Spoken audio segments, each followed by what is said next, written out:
আজকের পরিস্থিতি কী দেখছেন, আজকে কোথায় যাচ্ছে আমরা? এত বড় একটা আত্মত্যাগের পরে জাতি যেখানে আমি বলবো বাংলাদেশে নয় বিশ্বে একটি ইতিহাস সৃষ্টি করছে, তারপরে আজকে 6 মাসের মাথায় আমরা কোথায় এসে যাই? মানুষ কেন প্রশ্ন করছে? বুঝতে হবে যে বাংলাদেশের মানুষ বেসিক্যালি তাদের চরিত্রের মধ্যে, রক্তের মধ্যে রয়েছে অ্যান্টি এস্টাবলিশমেন্ট।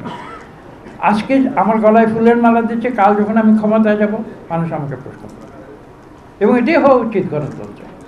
অন্তর্বর্তীকালীন সরকার, তাদের মূল দায়িত্বটি কি আমাদের বুঝতে হবে। বাংলাদেশের মানুষ কি চায় সেটা বুঝতে হবে।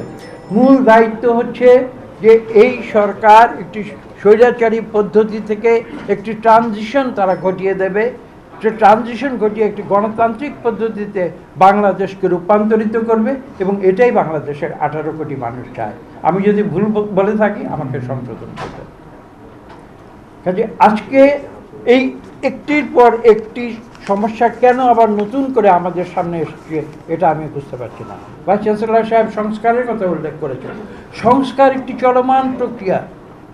মানব সভ্যতার আদিম যুগে প্রথম যখন মানুষ এসেছিল পৃথিবী, তারপর থেকে আজকে পর্যন্ত তো আমরা এ পর্যায়ে সভ্য জগতে এসেছি সংস্কারের মাধ্যমে। সংস্কার তো কোনোদিন শেষ হবে না, তো চলতেই থাকবে। কাজে আমি আগে সংস্কার করব তারপরে অন্য কিছু করব, এটা তো হতে পারে না।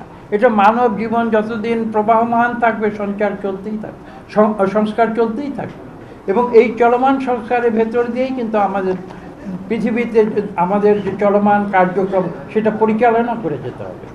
এবং আজকে সংস্কার শেষ করে তারপরে নির্বাচন হবে, তারপরে গণতন্ত্র হবে, এটা কোনো যুক্তির কথা হতে পারে না।